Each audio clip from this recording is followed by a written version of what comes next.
Hello, and welcome to another episode of the Sim Sundays podcast. This episode will be part 2 of Darren Cox's very, very interesting interview about his life story, which touches us all in different ways. But before we dive into part 2 of that interview, I am joined, as always, by George Morgan and a random call sign. Good morning.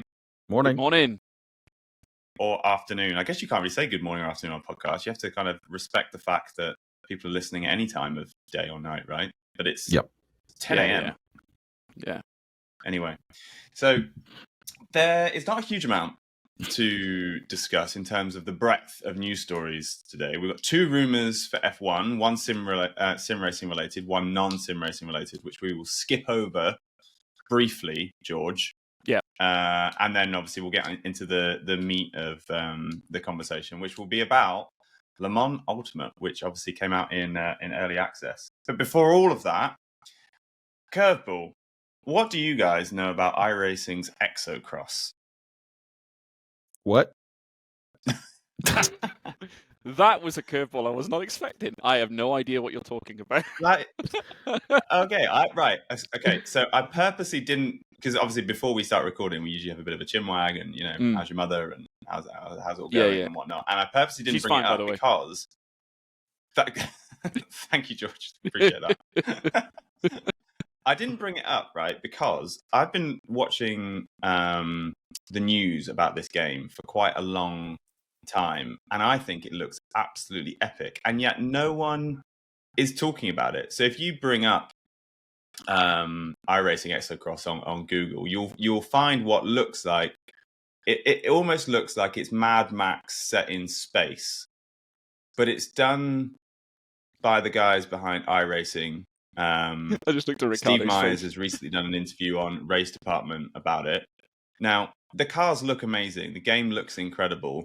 If this feels as good as iRacing does, then I think this could be quite big news for sim racing. I think this could be the first proper crossover between sim racing and gaming, i.e. people who are good at sim racing would automatically be good at this game because it's physics based, right? So you would be able to transfer those skills across and have an advantage, but it's not taking itself too serious. It is a game, you know, it's going to have a physics model. It's going to be a simulation-ish, but I mean, it's based in space. So there's only so much it can simulate, right?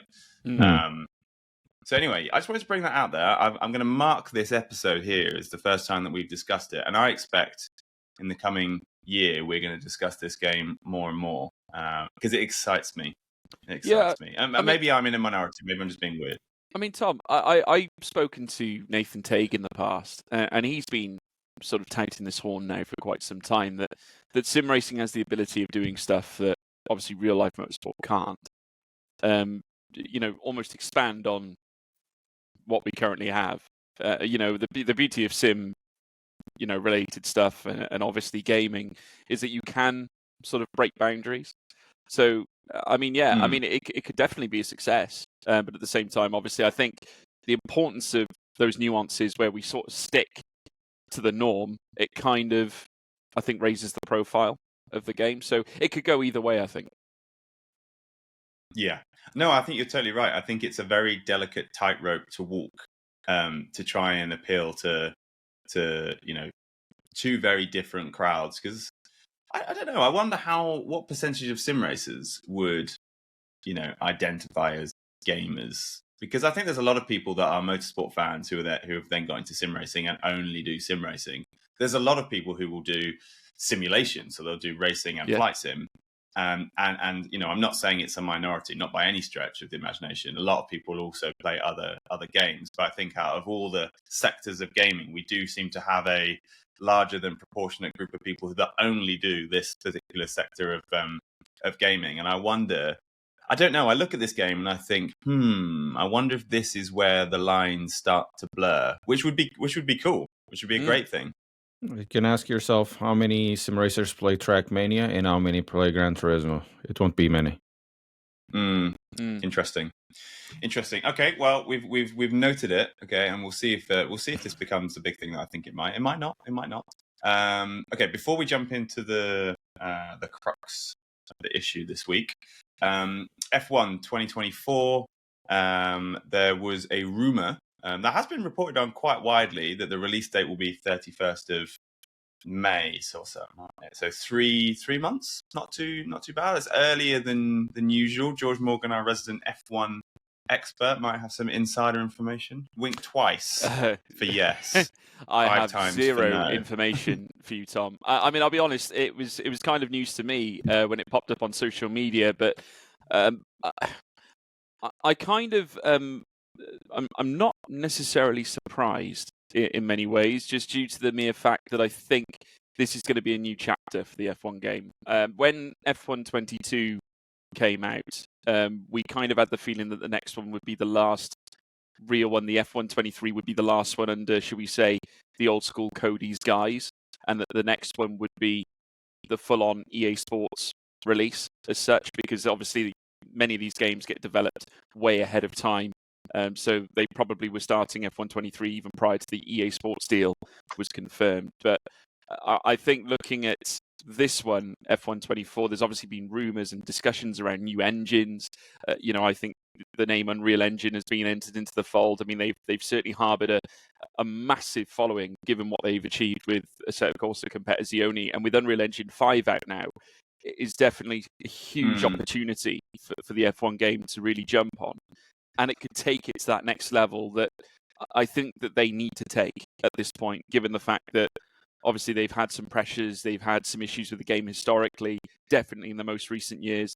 They're looking to obviously up the ante on the F1 eSports side, which is also having its own, situation at the moment. Obviously, we're still waiting to hear what happens with Event 2 and things of that nature. So I think, again, it's one of those scenarios where it's a new chapter. I think they're ready to take it up a notch, and I'm here for it. If they're confident enough for an early release, then brilliant. Yeah. I mean, it's risky, isn't it? It is risky because we know we got an early release right now in Le Mans Ultimate, which I know we're doing. And we know from what we're about to discuss that early releases can go one of two ways, right? And I'm not preempting how this conversation is going to go. But yeah, it would be nice to see a bit of life kind of injected back into the F1 franchise. Is it going to be Unreal 4 or Unreal 5? Or a new... We don't know yet.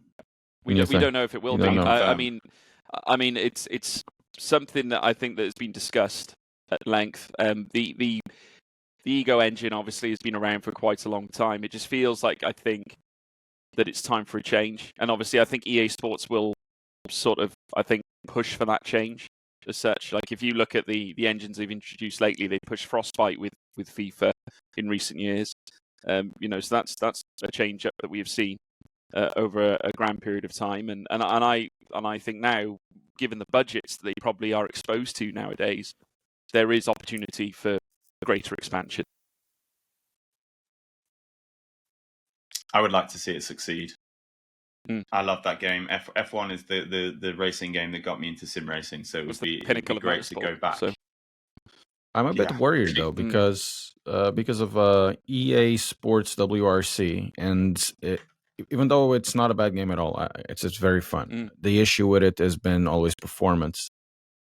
Consoles, PC, lots of shader compilations, and it can become quite difficult to drive it.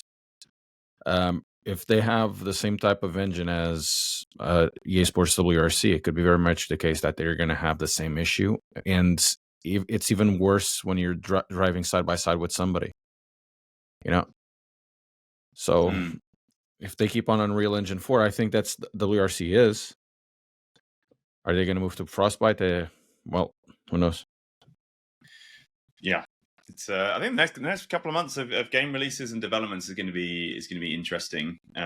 Setting us up for. I don't know how you guys feel, but I always feel like the winter is like the peak of sim racing. We're kind of getting towards the end of that now as we kind of head into the summer, and yet F1 is this kind of like little mini spike that happens in the off season, if you like, of sim racing. I think your iRacing, Assetto Corsa Race Room guys, I think that crowd is largely on over the winter, and yet you get a more kind of holistic, wholesome group of gamers / racers who are sim racers who come on for the summer release of F1, which is no bad thing.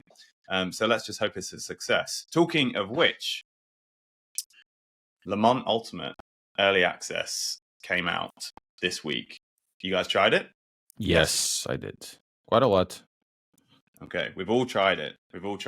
Now I'm gonna go first here, right? It's a host's prerogative, but with a caveat. So this might be me. This might be impatience, but I tried it for about 2 hours. I think the night before last, the day it came out, right?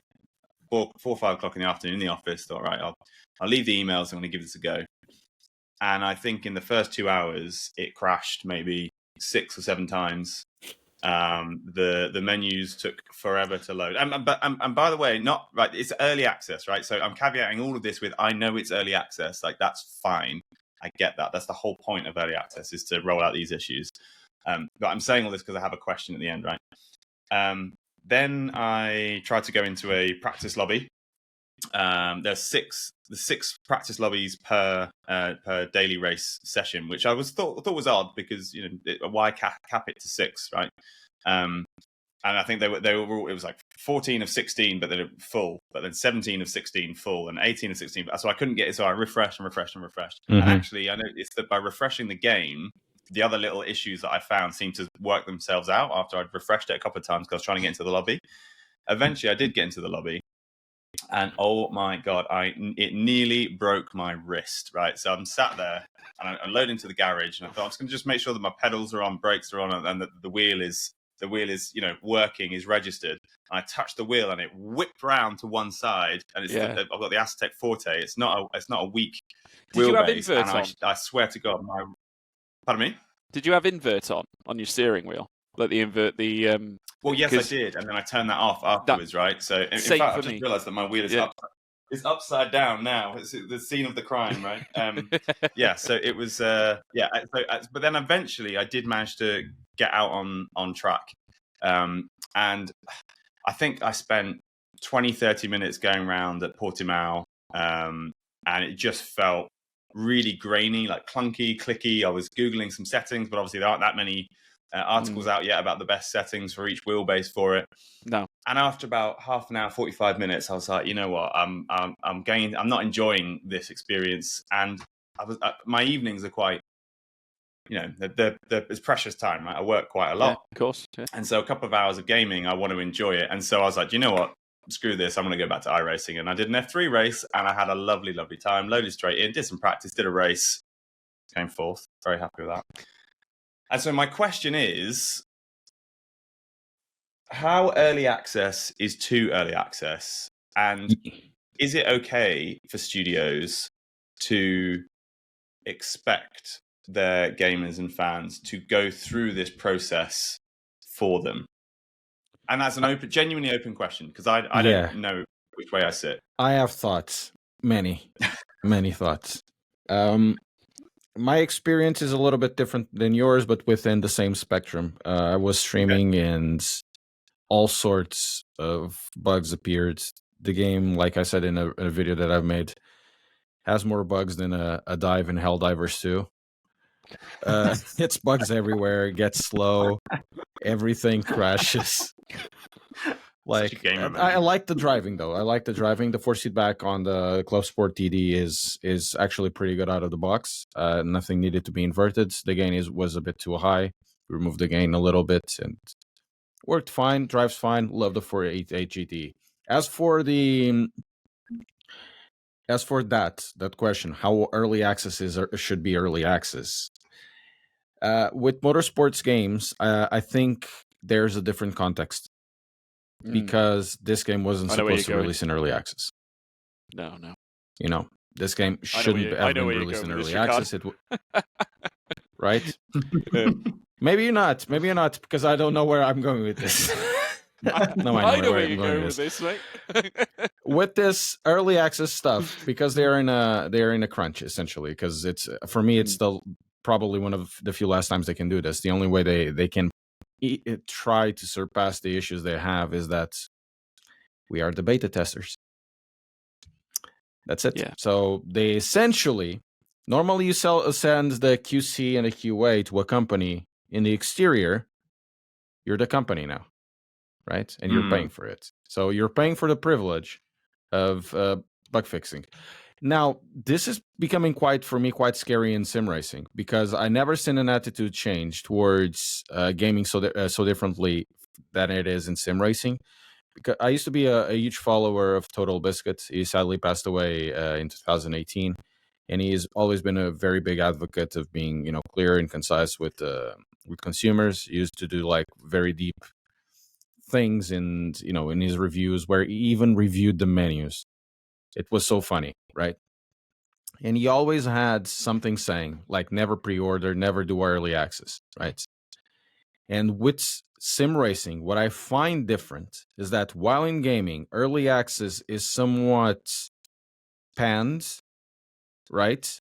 And for example, Tarkov has been in early access for so long. Generally, the company behind it gets in lots of trouble because, the gamers and the streamers get to rail on them when there are very big issues, either throughout the patches. But with sim racing, early access is okay. Boys, this is early access. You have to be kind with them. What do you mean you have to be kind with them? You're working for them. You pay to work for them, and I have to be kind to them? Doesn't work like this. What do you mean? Yeah. That is interesting. That's a really interesting concept. When you boil it down, we're paying to test it for them, because if they were paying for testers, they'd have to pay quite a lot of money for people to do hours and hours and hours and hours of testing. I wonder if the price now of the early access version reflects the fact that we are testing, and at release and so on, it'll get more expensive, right? Yeah, they're passing the savings on to you, but the client. I'm just playing devil's advocate. Okay, I'm playing devil's advocate. But do you know what I think, right? Whenever I'm talking about Le Mans Ultimate, I'm like quite clearly it's not been released to a high quality generally, right? And it's a frustrating experience that you're right. We have paid for a frustrating experience, but I cannot help but feel this sense of overwhelming optimism. Yeah, that it's going to turn out all right, because I just really want it to, and I think I want that it might to be as well. clouding my judgment. Yeah. There's I a want huge it to as well, but I'm not going to gaslight myself into this. I'm not going to gaslight myself, Like, sometimes I feel in sim racing community that I'm taking crazy pills here. It's just like, optimism about what, man? You're paying for a product. Okay, you shouldn't be unfair, but there are things that don't make sense, and I refuse to be part of a cult. I'm sorry, this doesn't work for me. But okay, so this is really interesting, right? This is really, because this is I think this has hit another point, right? And maybe this is where my opinion is actually so much less relevant than everyone else's, right? Because I feel a sense of like, I feel like, because I work in sim racing and I eat, sleep sim racing all day, every day. I'm building a sim racing product. We do a sim racing podcast. I just love sim racing. I feel like it's almost like it's I'm part of the group that is sim racing, and these and motorsport games is a part of this group, and we're all part of this world of sim racing. And so we're trying to, like, if you're a team of people and you're doing a project and one person is slacking, you want to G them on. You want to be like, come on, you've got this. Come on, we all want you to succeed to bring everyone else further forward. Absolutely. Now, there's no logic to that. There's absolutely no logic to that, especially from a consumer's point of view. And obviously, as a streamer, Ricardo, you're always thinking about what's the point of view of the consumer who I'm talking to. Whereas perhaps I'm kind of going at it from like well, we are all part of this world of sim racing. We're all trying to build the world of sim racing, and we want it to be better. And so there's no part of us that like revels in the fact that there is an element of sim racing, in this case, a particular studio, that isn't doing well. I mean, I have a very different view, I think, from Ricardo, in a sense that How you have the happy face and then the smiley face in the theaters. That's me and Ricardo Yeah. right now. I'm actually more positive about this experience to a degree, though I'm not obviously you know ignoring, should we say, or certainly not ignoring the issues that they do have with this game right now. But I'll be honest, I went into it, I bought it thinking it was going to be a lot worse. If I'm honest, I was expecting something. Wow. I think really quite dreadful, but I just couldn't resist. But just trying it, because obviously it's WEC, right? It's an officially licensed WEC game, so I thought, look, come on, let's give this a chance. And bear in mind, we have an opportunity now to really harness the three pillars of European motorsport. Essentially, F1 obviously is out and about. We've got obviously a fully licensed SRO game with Assetto Corsa Competizione with GT World Challenge licensed cars. Now we have a situation where WEC now has a fully licensed game in Le Mans Ultimate. So I really hope that it does work out. Now, I stepped into it very similar experience to both of you. I mean, when I got into it, my steering snapped as soon as I went into the car, realizing that invert is not the way forward for my wheelbase. Nope. And unfortunately, I learned the hard way going up through Eau Rouge and Radion, because James Baldwin, for some reason, it worked for him to put invert on and everyone else. So all the people in my chat, because I streamed it, they were saying, well, James Baldwin's put invert on, so George, put your invert on and do that. So I did that. Snap, the steering wheel snapped straight away. I said, this can't be right. Turned it off, absolutely fine. Weird how they differ for different people. Really odd. But I also had moments which drove me crazy, which were when you'd select your race format. So you'd have practice, qualifying. So I'd select 15 minutes of practice, for example, 10 minutes of qualifying, and then I selected 18 minutes of racing. You'd step into the lobby, you get to the race lobby, all of a sudden it changes to 6 hours. And I didn't realize until the very last minute. So there was a clear time glitch there. So I was there racing and say, has it been 18 minutes yet? So just looking around. Nope, still got another 5 hours and 40 minutes to go. Yeah, it was. There were very clear bugs. I had 2 crashes. I had one as well when I tried to join my multiplayer session out of the practice lobby. It just totally blew up there and then, which was not ideal. But what I will say, aesthetically, visually, and the sounds were great. Really, really does look and sound great.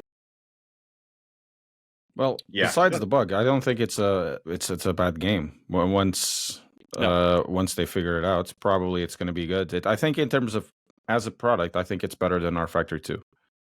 They need to get a very easy way to get the plugins working from R Factor 2, things that you could bring over. Like I've seen like a video for a radar that you can have. That would be cool to have. Don't need to reinvent the wheel. My point is, it's really not just about the game itself. It's about the general attitude of sim racing and companies. I understand it's early access, but going at it like with overwhelming optimism, I don't think that works. It generally tends to bring the worst out of the companies, and then they know, oh, they did it. Now let's go for a ride again. Would you say, Ricardo, that given the overwhelming cloud that motorsport games finds itself in, that we're placing greater stigma on this game because of that reason, because of the recent struggles they've had in recent years? Yes, but in my case, it was just because of the switcheroo. Honestly, I am going to be extremely upfront. I don't care if MSG fails or succeeds. I never had like a proper relationship. I have no hard feelings one way or the other, like that guy.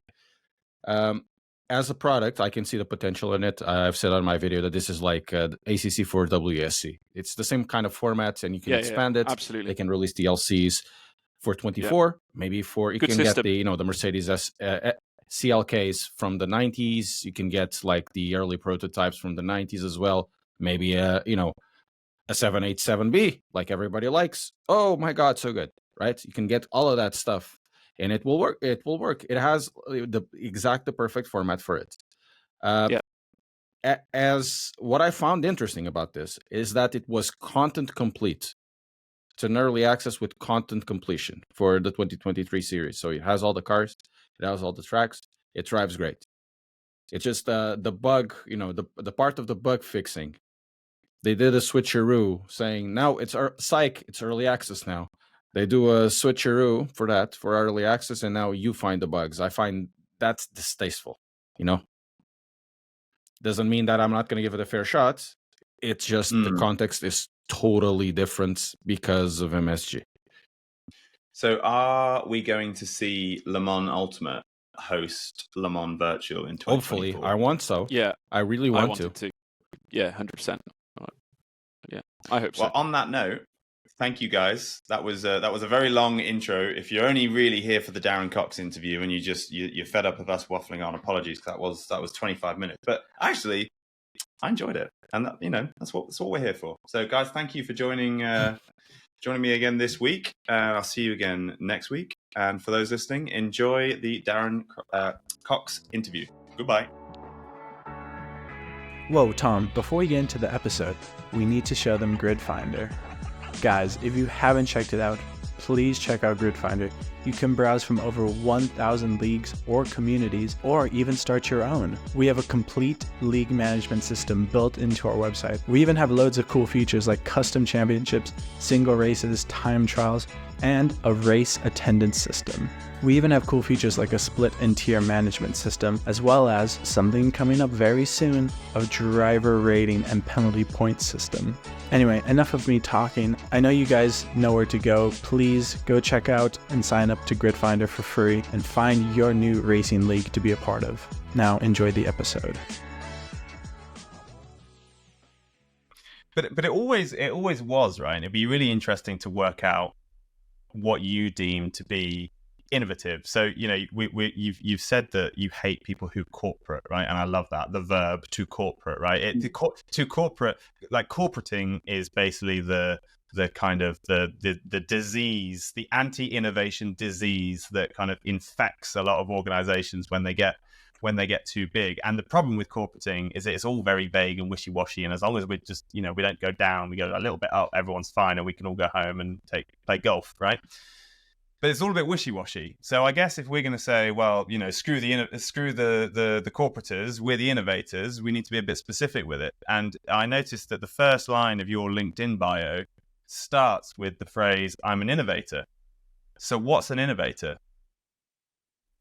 The antithesis of a corporator. Yeah. And I listened to a podcast the other day, and someone said, a proper, well-structured business needs to have people that exploit and explore, right? And I'll let the corporators exploit, right? So they can do, the small margins, get costs down, go after that market slightly differently, improve, put the price up, do the marketing 5% better, whatever. You need that in anyone but a startup. You need the guys that are doing that. But what a lot of big companies don't do is the exploration, and that's what I see. It's just exploring what else can be done. And if you look at an output, GT Academy, if you watch the TV show, we did the survey. If you'd seen the TV show, you were 3 times more likely to buy a Nissan than you were if you hadn't seen it. That's it, right? You every time you go to the board for some more money, you just show them that number. You just go, there we go, and away you go. One of the Nissans from GT Academy is actually on Race Cars Direct right now, and I've been eyeing it up. Well, it claims to be. The reason I rolled my eyes was, well, first of all, it's sold, and the reason I know I should have taken it down because it's mine. Oh. I keep going back to it. I kept looking at it. That is actually one of the cars from GT. And the reason I bought it was because I knew the film was coming out. I knew they needed GTRs. There weren't many around. So, yeah, my bank manager was very nice to me. And then they rented it off me, of course. And then I thought there would be an increase in price after the film came out. So, yeah, I've been exceedingly lucky. I've sat in it once. Oh, yeah? Yeah. So never driven it. Well, actually, that's a lie. I drove it through the paddock at Silverstone. For 2 careful owners. Yeah. So yeah. But yeah, I feel very, very lucky that I had the opportunity to, own that for a moment. But yeah, I didn't trust myself to race it, unfortunately. So. Well, let's get into the meat. No, hang on, the meat and two veg. No, that's dinner. Meat. Let's get into the I didn't meat. think it was that sort of podcast. No, well, that's a Freudian slip, perhaps. I meant the meat of the substance of this podcast. Let's get to the main meal, right? So, GT Academy, which obviously then led to the Gran Turismo film that we've been alluding to. Right, we want to go through that story, but I want to approach it from this angle. When you said that many people have had the idea before and many have had it since, but when you had the idea for GT Academy, why did you personally want to try turning gamers into drivers? Like, why did you want to do it? What was the heart behind it? A number of reasons, and I think this was deeply buried that only subsequently have I thought about. I was from a very working class background. That phrase isn't used very often because people A, try and hide that, and B, no one wants to be working class, or we don't talk about it. Everyone's middle class. But I came from a working class background. We had no money for foreign holidays. Always had terrible cars to drive around in. But I didn't realise I had a great childhood. Right? I didn't realise I was missing out on anything. It was absolutely brilliant childhood. But I knew that, and by the way, I'm not a very talented racing driver by any stretch of the imagination, but my brother is. I hope he doesn't listen to this. He's incredible, and but he had no chance. He had no chance of being a racing driver, absolutely none, because of our background. Even back then, right? I mean, it's even worse now. It's even worse. The money you need to get into motorsport at any level is insane. So there was a little bit of that. I think that was hidden. But genuinely, it was because I thought it was a bloody good idea and no one had done it before. So, why not? And I could see in a way that this might be a way that I could get into motorsport, right? I'm not sure I actually thought that. I just thought, this is a bloody good idea. Why aren't we doing it? I mean, I'm working on a couple of things at the moment, which everyone I pitch, or 90% of the people I pitch it to are like, don't get it. I'm like, this is going to work. I just know it's going to work, so I'm going to keep going at it. And they do say, don't they? And I've remembered this.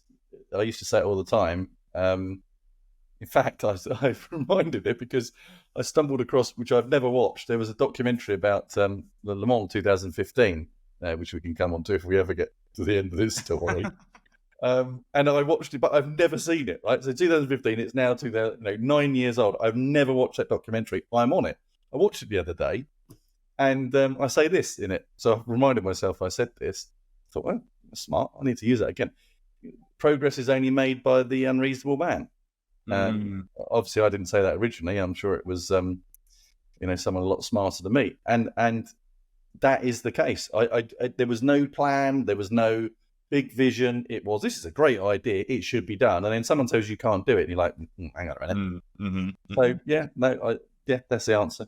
There is a beauty in the simplicity of wanting to carry out a good idea because it's a good idea, and for no other reason other than, well, that's a cool idea, so let's go and do it. And I guess when you're in the department of exploring, I wasn't. I wasn't when I came up with it, but that didn't stop me. And I think it isn't just about a good idea. The reason that I ended up getting away with some of this stuff was because actually, when you rationalized it, it was also good for the business, right? So, an example. Why did we get GT Academy? I don't even think I've told this story. Maybe I have.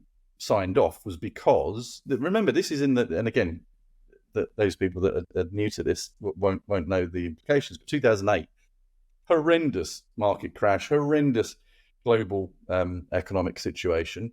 Car companies were on the edge of going bust, right? Renault, Nissan, big trouble, right? And amongst that, we just launched GT Academy, right? But why did we launch it? Carlos Ghosn, who's now famous for escaping Japan in the music box, was the CEO, and he had this word called frugal. And what everyone thought that was cost cutting. It wasn't. It was use the money of the company better. And I've always thought that, right? Coming from the background I've just described about, my family background, use the money in a better way. So all we had to prove was that what we were doing was going to get better value than buying a TV ad. And it was quite easy, right? Because we were going to make, I can't remember the first one, it was probably an hour-long documentary we did for the first GT Academy. Maybe it wasn't. I need to think about that. But we just really simply said, there will be Nissans on screen for 60% of the time. We're going to smash Nissan on the side of these cars. Any bit of branding we can, we're going to have Nissan on there, and PlayStation, of course, but I was trying to sell it to Nissan. And yes, of course, we're going to get better return on investment than if you just buy the TV ad. Okay. Now, wasn't that simple, of course. It was 3 years and a whole load of heartache and tears. But that was the business rationale, right? And it was the start of what is now called a content strategy, right? No one was making what's now called advertiser-funded program or branded content. But we did, and we proved that it could work. So, you know, I'm just trying to think of another stupid idea I had that, the sponsorship one, all of the different regions in Europe were doing their own thing. You know, I think the Brits were doing mountain biking, the Italians were doing skiing, the Swiss were doing wingsuit flight. And I just look, as you say, it's simple. It's like, why don't we just put all this together and have one banner over the top? Like, oh yeah, what's the benefit of that? We're going to get multiples of, because we're going to show content from Italy and the UK, and we're going to make our own TV show on Eurosport, which is Nissan Sports Adventure, and we're going to take different bits from each of the different countries. And then the country's like, wow, that's brilliant. That means we don't have to keep justifying this every month. No. We're going to just put our banner above, you know, Nissan Sports Adventure on everything you do. And there we go. It's approved. And so, yeah, that was cool, right? That's a great idea. But from a financial point of view, it also made complete sense as well. So I'm now going to go through all of the stuff that I've done, which most of it was good ideas. I'll give you another very, very quick one. You might have seen, if you're really unlucky, pink Micras driving around. That was me, right? And the reason we did that was as a marketing stunt, basically. And it was on, you can Google it, it was on Top Gear. Richard Hammond drove one. I think he drove it with a bag over his head because he didn't want to be seen in it, and then he left it at the side of the road.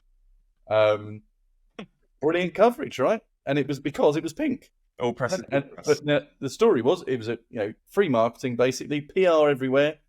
But the whole point of it was, first of all our buyers were young females, so really cool for them that they have a pink car. Pink cars happen all the time now, but it didn't then. Literally didn't happen. And we gave a certain amount of money per car sold to breast cancer charity. So it was a great idea. I mean, boring, right? It was a Micra, but so I wasn't just doing motorsport cool stuff. I was doing, I was also marketing Micras. But it was a good idea, but it also had a business impact as well. So you've got to do both. You can't just come up with. I'm now trying to think of an idea that was really stupid that didn't have a business impact. Well, give me some time, and I'll probably think of 10. It's interesting that you're struggling to work it out, because I'm wondering if there's an instinct here. I'm wondering if instinctively you're coming up with ideas which then inherently have an ROI that you can then tag onto it afterwards. But is it the idea that comes to you first, and then and obviously it would fit in here, here, and here, and here. Do we are there obvious ways to make it fit in because you have an instinct for coming up with these ideas in the first place, as opposed to a lot of people do it the opposite way around. So, right, okay, what are we trying to achieve? We're trying to achieve an uptick here, here, and here. Okay, so let's work back from that to come up with a marketing strategy. It's almost like you're instinctively coming up with ideas which will fit in based on the scenario that you're in. But I might be making several assumptions, too many there. But you did say, again, not to. I don't know why I keep doing this. I'm quoting your LinkedIn again. You said I'd been the corporate guy, the startup guy, and the CEO. Now you don't like to corporate, but you're claiming that you have been the corporate guy. I was in a corporation. I was in a corporation. I was not corporating. No, you might need to go back and amend that. So again, it doesn't sound like I'm answering the question, but I'm going to.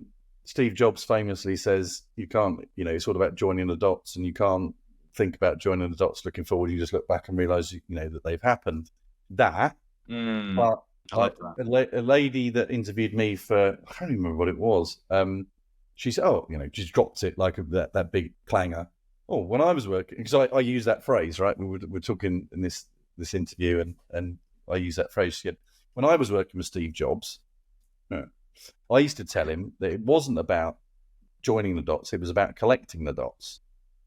So and again, the problem is the first thing I do when I wake up in the morning, I'm thinking about whatever I've been working on, right? So, that subconscious, conscious, if someone set you an objective, and then you come up with the idea. So, no, I'd say the ideas are based on the objectives. I absolutely, well, they were when I worked at Nissan. So we were launching the Duke, and obviously we needed to make Duke cool. So we did a co-promotion with Ministry of Sound.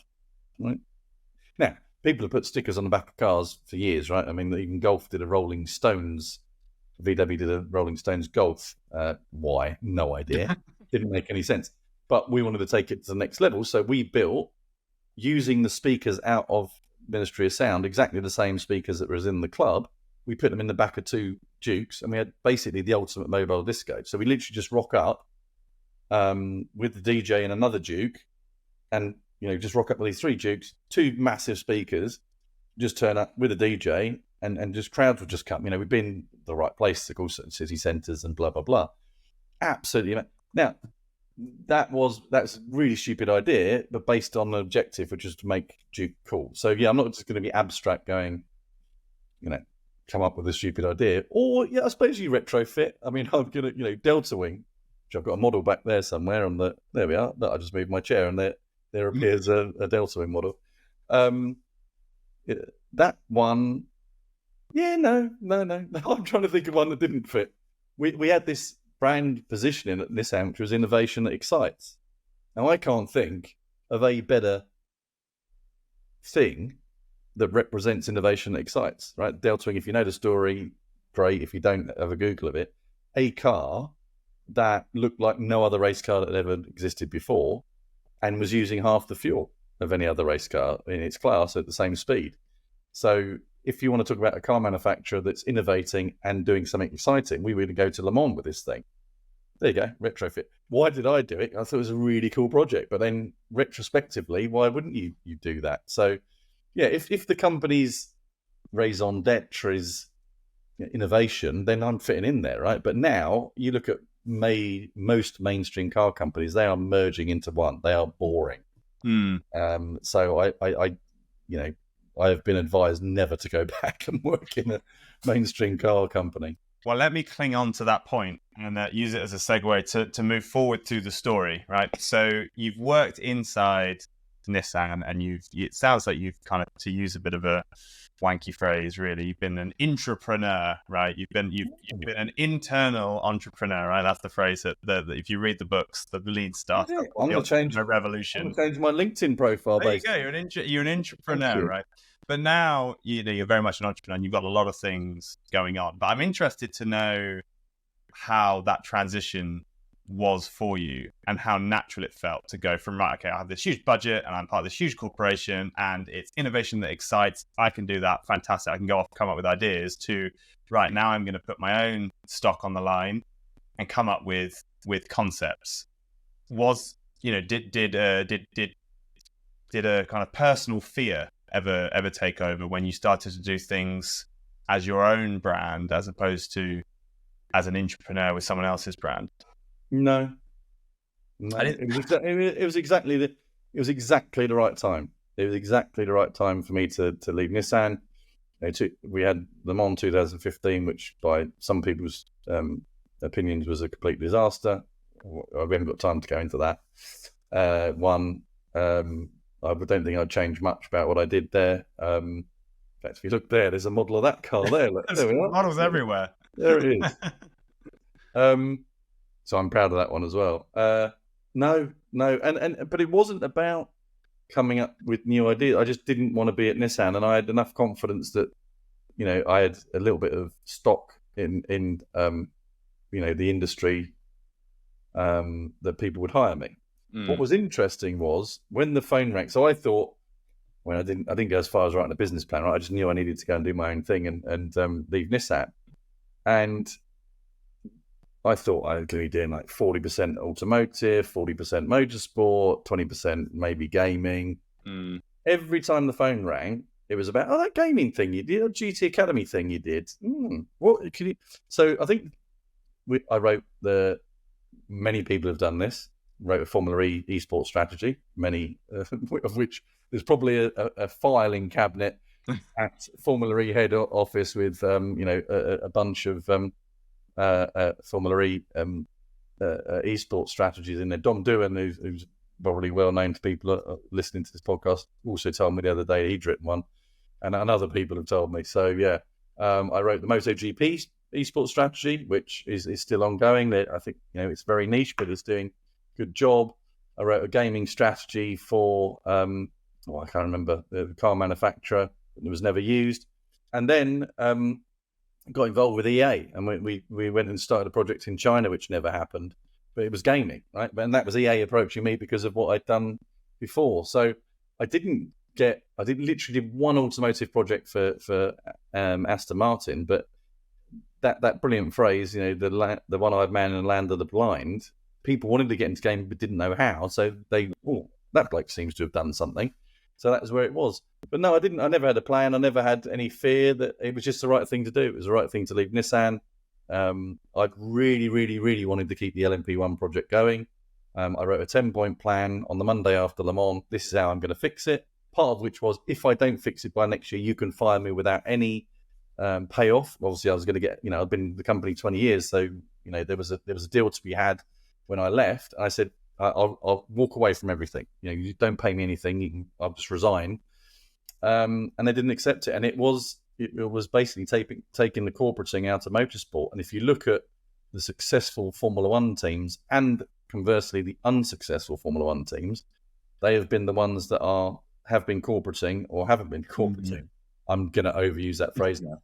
Yeah, I like it. An example of that is Toto Wolff, when he started at Mercedes, was in the factory every day. I mean, by the way, I'm five minutes from Mercedes factory. He was in the factory every single day running that business. Today, he's there maximum of 90 days because that's his tax deal, right? Christian Horner, I don't know when this is going out. He currently is the team principal of Red Bull Racing. Yeah. He is in the factory. Even after long haul races, he is in the factory on Monday morning at 8 o'clock. Right? And there wasn't much corporating going on. Now there is. If you look at what Ford did or Toyota did in Formula One, absolute, complete and utter disaster because there was corporating involved. So, I think that I knew I needed to go. I really tried to keep the LMP1 thing going. It couldn't. That was it. It was the right time to move, and I haven't regretted it. I've made some really stupid decisions since, but the decision to leave corporate land was exactly the right one. So is it fair to say that the GT Academy project specifically laid the foundations for everything that you would then go on to do subsequently in your kind of private career, if you like?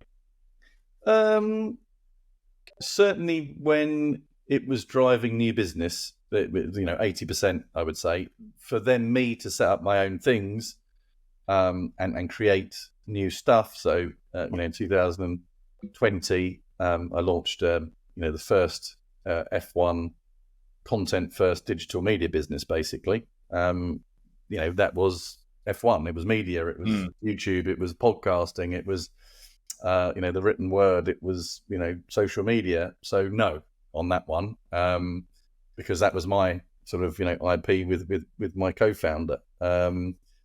So, and I'm obviously exceedingly proud of that, and there was no gaming in there. But in terms of revenue into the business rather than new ideas, 80% of those things when I was starting up on my own came from the gaming side. I reinvented GT Academy with World's Fastest Gamer. Yeah. I ran and would have given me the opportunity to do this. Ran eSports for Mercedes and what was Racing Point in the first days of F1 eSports. So, there's a thread, right, which is the gaming thread, and I keep getting pulled back into it. I'd say at the moment 60 to 80% of the projects I'm involved in have got some sort of gaming element, and that's because the industry's changing and there is more gaming involved in it. But again, it's I guess if you're writing out a list of people you want to work on those gaming projects, my name's on there, and then you can cross it out if you don't really like me, which may be quite a big percentage. Well, there's definitely worse worlds to work in. I want to ask a couple of questions from our listeners on GT Academy before we move on to Gran Turismo briefly, and then I want to get your opinion on the state of sim racing as it is. State of the Nation by Darren Cox. Okay. So we've had a couple of questions in. We have one from a fantastic sim racing streamer who you might watch, Lawrence de Souza. He asked about GT Academy. He says, what was the goal for GT Academy initially, but then how did that goal evolve as you progressed through it? I always don't try and say, because I was pulled up on it once, great question, but that is genuinely a great question. At the beginning, it was supposed to be a one and done. It was supposed to be prove that this can be done, that a gamer can go into racing. And now, and I've said this a number of times, I knew from early days that I could find good racing drivers. I didn't think I would find great racing drivers. So on that basis, it evolved because the concept, certainly from internally at Nissan, the TV companies we were dealing with, was really well received. And when I say internally at Nissan, we were doing it in Europe, and then suddenly you'd have the Middle East come and say, can we do Mexico, America eventually, Japan eventually even. Wow. So yeah, it massively evolved. It was supposed to be one and done. Let's prove this can work. And then it just worked so well that we changed it. And yeah, it was supposed to be going racing in Dubai 24 hours. And in the end, I'm like, again, I've never said this out loud, but we had sort of half a shot, and it was only half a shot, to get into F1, right? I mean, not well known, but Jan did a GT2 weekend. And he was racing against Giovinazzi, Latifi. He raced his last single-seater race. This has been not covered enough. Was in Super Formula in Japan, and he qualified on pole. There's a bloke called Pierre Gasly qualified third. I heard of him. And I'm going to look him up on driver database and see what he's doing these days. And there was a typhoon overnight. So this is a Saturday. They qualified on Saturday. So it's full out qualifying. He has beaten Pierre Gasly, right? There's a typhoon the Sunday. The race doesn't happen. He doesn't get a seat the following season in Super Formula. I guess Gasly went straight to, because he didn't do all of the season. He must have been his first season in Formula One the following year. And Jan didn't do another. That's his last single-seater race he did. Now, what happens? Where's the sliding door story? That typhoon doesn't come, and Jan beats Pierre Gasly head-to-head in that race. Just imagine. And as anyone would know, two things were wrong with the GT Academy model to get people to Formula One, and certainly for Jan. Number one was Jan was too old when we got him, right? So I think he was 19 when he won, so way too old to start, professional racing. We still got him to GP2. Yeah. And he won races in F3 and GP3, right? I mean, that story's never been, but I can't remember those words coming out of my mouth before. So that was sort of hidden because we were pushing the GT story and the prototype story. And we didn't have much money. I mean, Jan's last season in GP3, I don't think I'm telling anything I shouldn't be telling it, was a barter deal. So we didn't pay anything for that, right? I was doing deals. It was a barter deal with another driver who shall remain nameless, racing for Nissan. And we did a swap, basically. So no money changed hands. Jan got a drive in GP3. So if we'd have had enough money and I could have given him the full testing that someone like, Lando's had, or certainly Stroll's had, could he have done a season of GP2? How would he have done? But that sliding doors moment of the last single-seater race he did, he beat Pierre Gasly to pole, and the next season Pierre Gasly's in F1. There's your what might have been. So great question. A very long answer. Apologies again. That would be, absolutely wild. Maybe the Gran Turismo 2, the film, can cover that. So we've got another question from Shub Kumar, who says, why did GT Academy stop? I shall give you some facts and you can make your own decision. Okay. I left Nissan in, I think in the end of October. So I resigned on, I gave this 10-point plan, said, if you don't accept this, I'm resigning. That was June. I left in October because they were trying to, going back to the point, they were trying to keep me. They promised me all sorts of big jobs in Europe to be, I think I was going to end up being marketing director. I can't remember. Anyway, I didn't want to do it. But they kept me going. So I left in October. The last GT Academy happened in 2016, and the CMO globally at the time used to call it DC Academy. Right. Okay. So there's three facts. I left in 2015. The last one was in 2016, which obviously needs planning before, and the CMO called it DC Academy. So you make your own view of what happened there, which is crazy because Nissan had a head start, like the biggest head start of anyone in gaming in automotive, and they literally threw it away. It's insane. Cannot contemplate that decision making. No, well, I'm lost. You speak in riddles, Darren. I've got no idea why it stopped. There we are. So this great series of questions. The final one is from Michael Pogorelov. I hope I've said that right.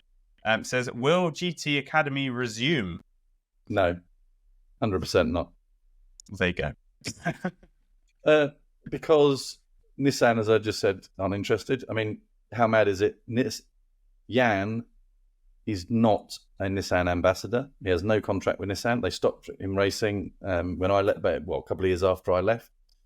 I was trying to help him get a deal with Nissan as part of the film. They were not interested at all.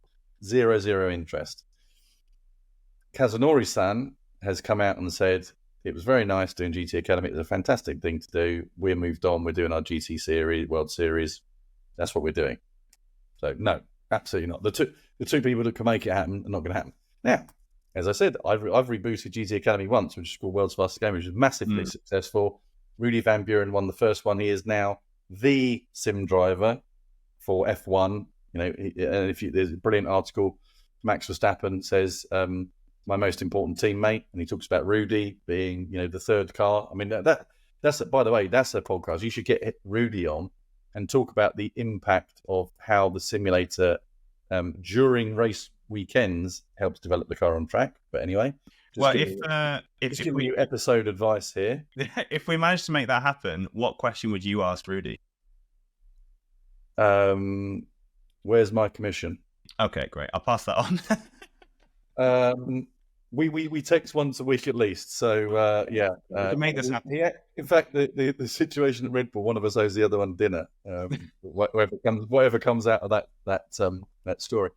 And so I've done it. And in the second season, obviously James Baldwin won, and he's done all right for himself as well. So it's already been rebooted once. Since the film's come on Netflix in the US, I keep getting people approaching me saying, why shouldn't we do it? Can we do it? Here's a big check. Do you want to do it? But it's got to be right. I mean, if you look at the second season of World's Fastest Gamer, the TV show, the way we shot it, it was much better than GT Academy. Now, we started in Vegas, went to LA, San Francisco, Big Sur.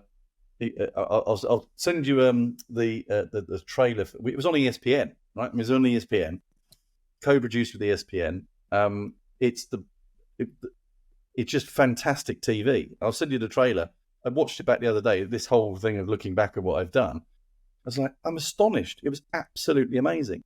So that's my sort of, back catalogue, if you like. GT Academy, which has been made into a Hollywood movie, co-produced another series with ESPN. I'm just saying it out loud. It's making me smile because I hadn't thought about it. Why wouldn't you? And so someone said to, well, we build up to it, but can we just do this sim event local? And honestly, no. Go big. There's loads of the community you've got listening to this. There's some fantastic people doing that sort of stuff. There's some fantastic communities and fantastic professional organisations doing that. No, I want to. If we're going to do it, I want to do it big. Right? I want to do it, and come in with at the beginning with some sort of crazy thought, which is we're going to take a driver to Le Mans because we've done it before. Not just we're going to give them a drive the next season, but our aim, this winner in 3 years is going to be on the grid at Le Mans. So there's a real, window and a real journey that you can follow that person on. So someone will do. If I don't do it, someone will do it. Someone will do it well, or someone will half-arse it. But GT Academy as a brand, no, absolutely won't happen again. Game into Racer, as in a concept, yes, will absolutely happen. I think I know about a dozen projects that are happening right now. Some well funded, others not funded, that are doing exactly that. That will, that is definitely going to continue. Now, I want to ask some questions about the Gran Turismo film. We've only got 9 minutes left of this episode, but it's been fantastic. So I'm not going to ask what was the long series of phone calls that made Gran Turismo a thing in the first place, or what was it like having Orlando Bloom play you, or what was it like being on the set, blah, blah, blah, blah, blah. What I want to know, what the Sim Sunday podcast ought to ask you is, what impact did and does the film have on sim racing and online racing? Damn, I hadn't thought about that. So now I've got to make up an answer. I can ask you whatever about meeting Orlando. It can only be positive, right? It can absolutely only be positive. The amount of people that have contacted me, whether that be corporates talking about could we do it again, whether that be individuals saying, wow, that's motivated me. I know Jan's had even more people communicate with him about the fact that they've been inspired, they want to do it, how do I get into it? My stepdaughter, both her parents have worked in Formula One. She sort of had enough of Formula One in a way. She's completely refound her love for motorsport through the film, and she's not the only one, right? And that wasn't me taking her to the cinema and getting her to watch it. There's a lot of people in the way that Drive to Survive worked, right? For Formula One, it's really Formula One. It's made up. So's this. I can't see it having a bad impact on sim racing. So good is the short answer. And does sim racing need that right now? Sim racing, oh, absolutely. I think it's a roller coaster in the last few years. Well, not only a roller coaster. There is a chart which is called the Gartner Hype Curve, which explains normally about technology or new products. At the beginning it's low down. No one knows about it. It gets massively hyped up. Everyone's raving about it. I don't know, Bitcoin maybe could have been it, or blockchain could have been a good example. This is the thing, this is the future. And then it drops off to what's called the trough of disappointment, or the trough of disillusionment. And then it slowly climbs up over time to a reasonable level of its natural position in the world, or its natural market share, or its natural thing.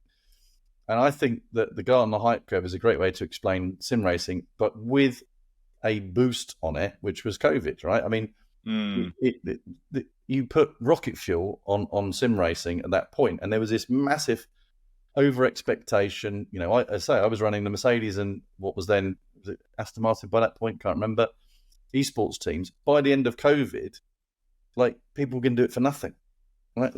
People were coming in all sorts of projects saying, well, we do that, right? Because suddenly we need to get a foothold in this space, and you can go and look at share prices of companies or progress of companies.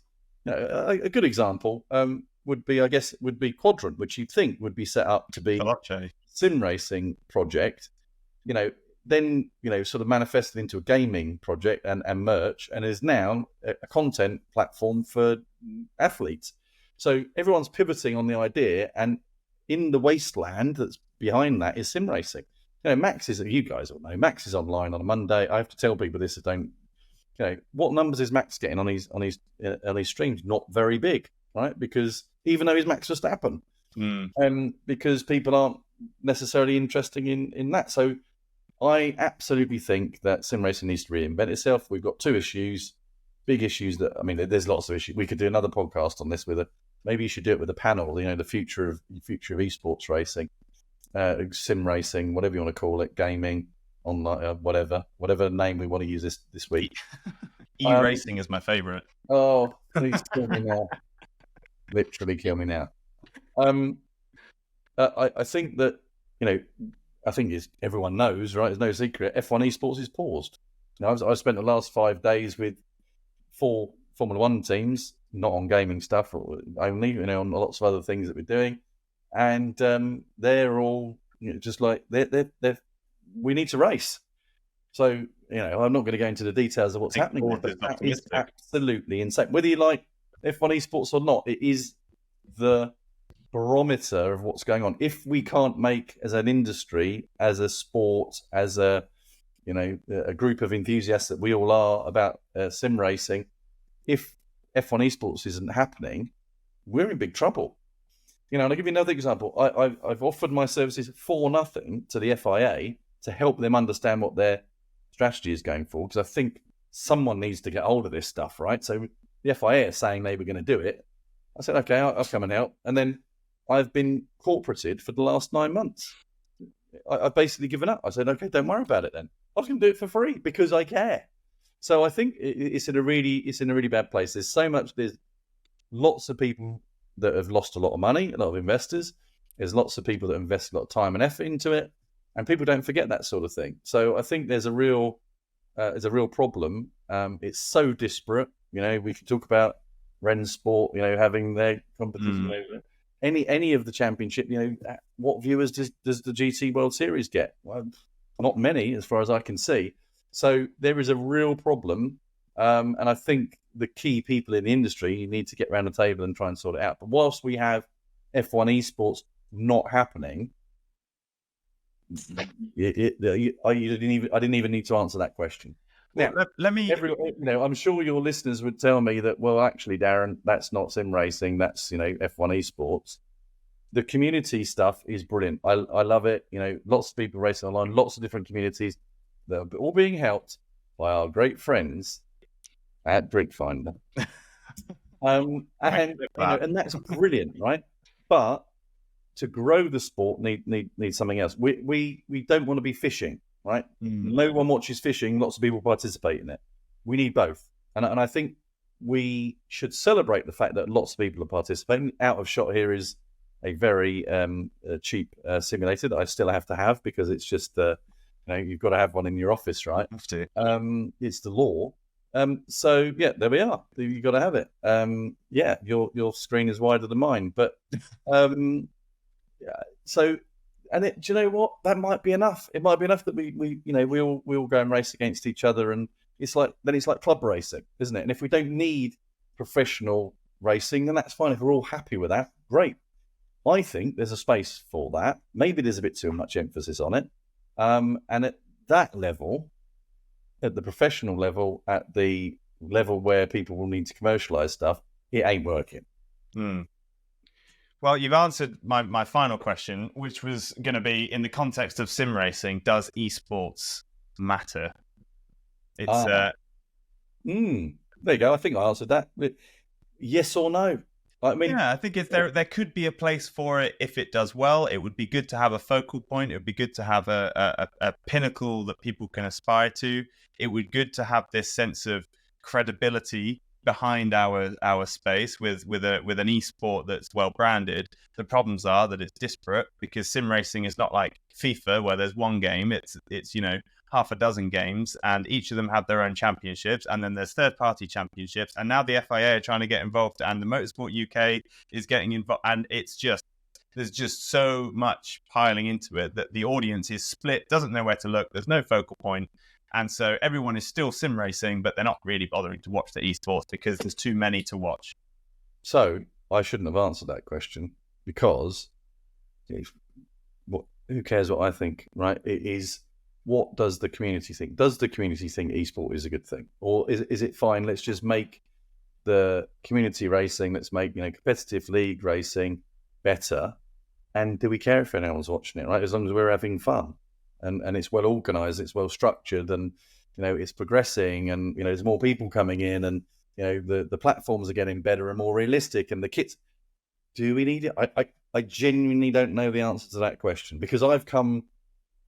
It's a great way to get to end, isn't it? I've come from playing an arcade game, playing Gran Turismo for fun, but my main efforts have been to professionalize racing gaming. Let's not call it sim racing or esports, racing gaming, and use it as a tool to progress the genre.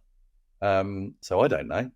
Maybe esports is a bad thing. Maybe it sucks all of the energy, life, funding, efforts, focus away from what everyone actually wants, which is we just want to race against each other. We just want to have fun, right? So in that respect, it's like I'm a club racer, by the way. I've raced all sorts of different things at a club level. Absolutely no interest in or skill to get to another level, so it doesn't bother me. I don't mind. Brilliant. Go and watch Formula One. Actually, no, I've stopped watching most racing unless I need to be there for work.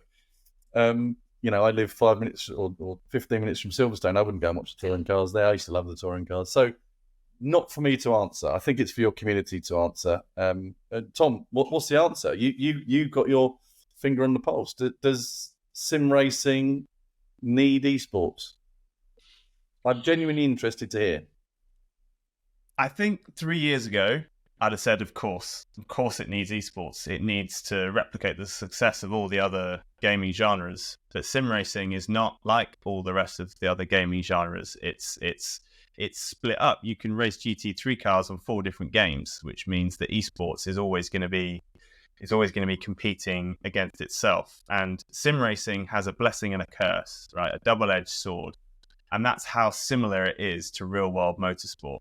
For us getting in the rig and feeling the car through the steering wheel and getting your 110 kilos of brake pressure on your Acetec brake set or whatever it is allows you to really feel the immersion of experiencing racing, getting that adrenaline rush on the start line, or going 3 wide up Eau Rouge and thinking, Christ, and your heart rate starts going and you start to really understand what racing is. That's fantastic. That's what sim racing is all about.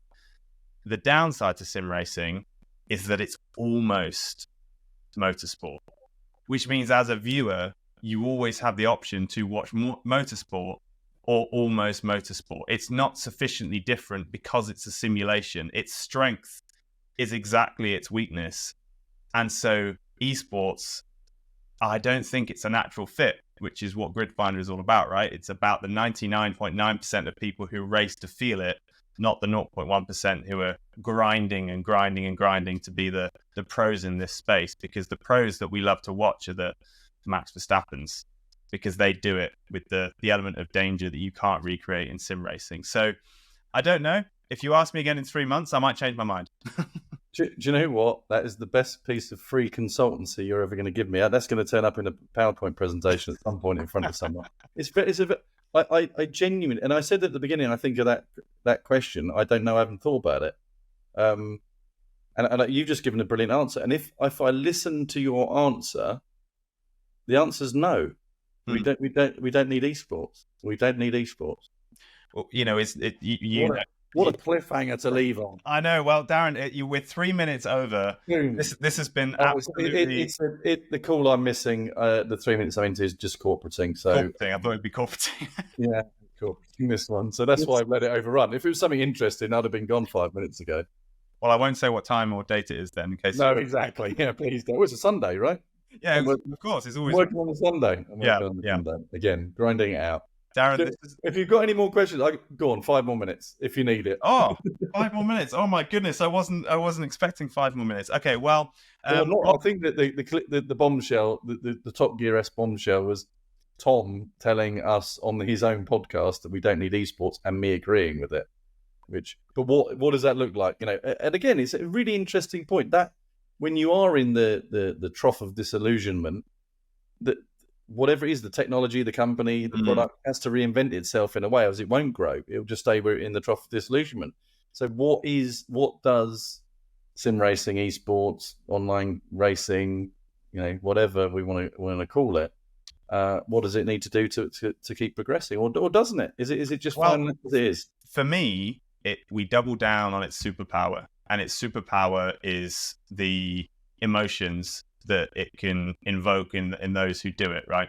So you and I know that there's a big motorsport series that we're talking to at the moment on Gridfinder to try and promote their brand through sim racing. And what we haven't done is say, right, well, we're going to do a tournament and it's going to be a huge prize pool, and the winner is going to get to do a drive in your series, and we're going to get the best 20 drivers, and they're going to race and people are going to watch, right? Because then you have 20 people feeling it, and probably 2,000 to 4,000 people watching it, right? And so those 2,000 to 4,000 people are going to have this very passive experience with your brand, and those 20 people will feel the activation, but they're doing activation after activation after activation because they're the best in the world.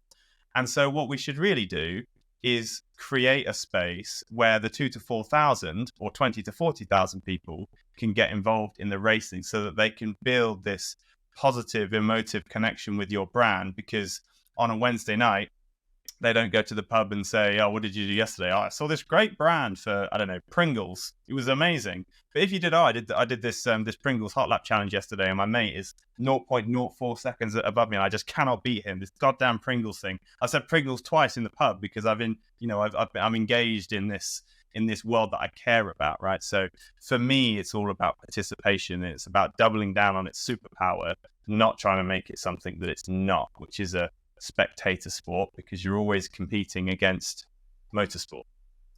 Well, maybe my analogy with fishing was the right one then, because fishing in the UK is the biggest participative sport, but no one watches it on TV. So maybe my analogy was absolutely right. And then you can make the show on British TV, so apologies if anyone isn't in Britain, which is Paul Whitehouse and Bob Mortimer, fantastically successful TV. They happen to be fishing, but it isn't about the fishing. That's just a backdrop. So there's something in that, right? Note to self is I'm going to do Alan Partridge. Program idea. Lynn, take this down. Program idea. Fishing meets sim racing. You heard it here first, right? You heard it here first. So is that an idea that I came up with, or was did I join the dots? Jeremy Clarkson and Susan Boyle present. Yeah. Let go sim racing, because it's called Go Fishing. I think it's actually called Go Fishing. So go sim racing. There we are. Right. There we go. Great. Cut that out of the podcast, because that's the new big idea. That is gold. Absolute gold. Well, I'm surprised you didn't mention, because I'm just recording this whole podcast on my fantastic Elgato microphone. So, it's brilliant that brands are involved in sim racing and the participative sport. So what you've just basically, which would then cause a riot amongst the listeners here and the people that enjoy Sim Sundays, is what you've just described. Then we can leave it on the bombshell. Mm-hmm. Is F1 Arcade. They hit the sweet spot in our space, I think, because I went and tried it when in the first week that it opened, and I thought, ugh, this is rubbish. Every time it feels loose, and I just keep getting pushed back on the track, and I haven't lost control once, and it's unrealistic. And I looked around, and there were 80 to 100 people in sim rigs having the most amazing time, laughing with each other, spinning around, drinking beer, having food, and they just capture the fun so well. I mean, since I've been, if you're a sim racer, listen to this and you're considering it, since I've been, they've now put the eSports modes in where there's, traction control is at medium and ABS is off, and there's no brake assist, there's no steering assist. But when I first started, it was all just for your total casual, like it was Daytona on speed, right? It was that's essentially what's wrong with Daytona. It got me in. We're back to the beginning. Back to the beginning. Yes. That was my gateway drug, and I absolutely agree with you. Those people are going there, they're participating, they're enjoying what we do on a really simple basis that would then potentially get them to do other things. So there we are. Now you need to get your podcast sponsored by F1 Arcade. One thing I would say that F1 Arcade need to do, free bit of consultancy if you're listening, make it a bit more F1. The environment. Stick it in Birmingham. They got a car on the ceiling made by the very nice people at Memento Exclusives. Go to the F1 Authentic site, have a look at what else they've got on there. You might guess that I do some work with those really nice people. No, and the riddles again. Yeah, there we are. But there we go. That's the brilliant answer. That is a great way of getting involved in our sport. A really simple way, and hopefully that will bring fans into sim racing, but also motorsport. Well, we've had Ollie, co-founder of F1 Arcade, on the show just as the venue in London opened. So if you want to hear his story about his incredible career, probably one of the few people on the show who matches the creativity of Darren Cox, if I'm being honest. He started out as an entertainer, as a comedian.